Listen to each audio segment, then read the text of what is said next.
ସମସ୍ତଙ୍କୁ ଜୟ ଜଗନ୍ନାଥ। ଆଉ ଜଗନ୍ନାଥଙ୍କ ଅନୁଭୂତି ତ କହିଲେ ନଥିଲେ, ସବୁଦିନ ଆମ ସହିତ ଘଟି ଆସୁଛି। ମୁଁ ଜଗନ୍ନାଥଙ୍କୁ ବହୁତ ଭଲ ପାଏ। ଆଉ ସେଦିନ ରଥଯାତ୍ରା ଦିନ ମୀରାବାଇର ସେବା, ନୃତ୍ୟ ସେବା କରିକି ଆସିଲି। ମୋ ବାପାଙ୍କର ବହୁତ ଜୋର ମାନେ ଦେହ ଖରାପ ହେଇଗଲା। ଆମେ ଆମ୍ବୁଲାନ୍ସ ନେଇକି ଯାଉଥିଲୁ। ଆଉ ମଝିରେ ଆସିକି ଆମର ଅକ୍ସିଜେନ ସର୍ଟେଜ ହେଇଗଲା।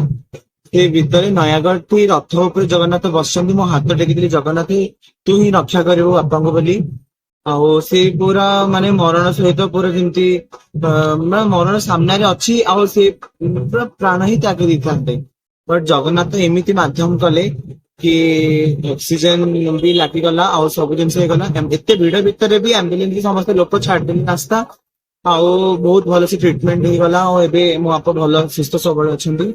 ଆଉ ସବୁଦିନ ହିଁ ଗୋଟେ ଗୋଟେ ନୂଆ ନୂଆ ତାଙ୍କ ଚମତ୍କାର ଦେଖିବାକୁ ମିଳୁଛି। ଜଗନ୍ନାଥ ହେଲେ ଜିଅନ୍ତା ଦିଅ। ଜଗନ୍ନାଥଙ୍କୁ ନେଇକି ମୋ ଅନୁଭୂତି ମାନେ ଜୀବନରେ ଥରେ ହିଁ ମାନେ ମୁଁ ଭାବୁଛି ବୋଧେ ଅଙ୍ଗେ ନିଭେଇଥିବି। ଆମେ ଥରେ ମୋ ମା ଚାଲିବାରେ ବହୁତ କଷ୍ଟ ତାଙ୍କୁ ହୁଏ। ଆମେ ତାଙ୍କୁ 2 ଜଣ ଧରିଲେ ଯେ ଆମେ ତାଙ୍କୁ ନେଇକିନା କୁଆଡେ ଯାଇପାରୁ ଚାଲିକି। ତ ଆମେ ତାଙ୍କୁ ମାଆଙ୍କୁ ନେଇକି ଯାଇଥିଲୁ ପୁରୀ ଦର୍ଶନ କରିବା ପାଇଁ।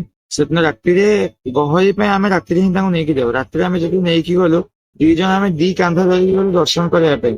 ପୁଣି ଯେତେବେଳେ ଦ୍ୱିତୀୟ ଥର ଆଉଥରେ ଟିକେ ଦର୍ଶନ କରିବାକୁ ଇଚ୍ଛା ହେଲା, ମାଆଙ୍କୁ ଯେତେ ଭିତରକୁ ନେଇକି ଗଲୁ, ପୁରୀରେ ପଣ୍ଡା ମାନେ ପଇସା ମାଗିବାରେ ମାନେ ଆଘାତ, ଦର୍ଶନ କଲେ ମାନେ ଟଙ୍କା ମାଗିବେ। କିନ୍ତୁ ଜଣେ ପଣ୍ଡା କୁଆଡୁ ଆସିଲେ, କେମିତି ଆସିଲେ, ସେ ପାଖକୁ ଆସିକିନା ମୋ ମାଆଙ୍କୁ ମୋ ହାତରୁ ଭିଡିକି ନେଇଗଲେ ଦର୍ଶନ କରିବା ପାଇଁ। ଆଉ ସେ ପୁରା ଭିତରକୁ ନେଇକିନା ମୋ ମାଆଙ୍କୁ ଦର୍ଶନ କରେଇକି ତୁଳସୀ ଦେଇକିନା ଯେତେବେଳେ ଫେରିଲେ, ମୁଁ ଆଉ ପାଖକୁ ଗଲିନି ଯେ ସେ କାଳେ ପଇସା ମାଗିବେ ବୋଲି। କିନ୍ତୁ ଯେତେବେଳେ ମୁଁ ଗଲି ପାଖକୁ ଡାକିଲେ, ମୁଁ ତାଙ୍କ ପାଖକୁ ଗଲି, ସେ ମୋ ମାଆଙ୍କୁ ମୋ ହାତରେ ମତେ ଧରେଇ ଦେଲେ। ଆଉ କୁଆଡେ ସଡନଲି ତାଙ୍କୁ ମୁଁ ଦକ୍ଷିଣା ଦେଇ ବୋଲି ସେ କୁଆଡେ ଅନ୍ତର୍ଧ୍ୟାନ ହେଇଗଲେ। ଆଉ ମାନେ ସବୁଠାରୁ ଗୋଟେ ଗୁରୁତ୍ୱପୂର୍ଣ୍ଣ କଥା ହେଲା ଯେ ମୋ ମା ଚାଲି ପାରୁନଥିଲେ। ଆମେ 2 ଜଣ ଧରିଲେ ଯେତେବେଳେ ସେ ଚାଲି ପାରୁଥିଲେ, କିନ୍ତୁ ସେ ଗୋଟେ ଲୋକ ଆସିକି ମୋ ମାଙ୍କୁ ଗୋଟେ ହାତ ଧରିକି ଭିଡିକି ନେଇଗଲା। ମୋ ମା ଚାଲିକି ପାହାଚ ଚଢିକି ଯାଇକି ଦର୍ଶନ କରିକି ଆସିକି ମୋ ପାଖରେ ପହଞ୍ଚିଗଲେ। ସେଇଟା ମୋ ପାଇଁ ଗୋଟେ ଅନୁଭୂତି। ଜଗନ୍ନାଥ ଆସିକି ବୋଧେ ତାଙ୍କ ଇଚ୍ଛା ଥିଲା ତାଙ୍କ ଭକ୍ତକୁ ଦର୍ଶନ କରିବା ପାଇଁ। ତ ମୋ ମାଆଙ୍କୁ ସେ ଏଥିପାଇଁ ନେଇକି ଦର୍ଶନ କରିକି ଆଣିଲେ। ସେଇଟା ମୋ ପାଇଁ ଗୋଟେ ବହୁତ ବଡ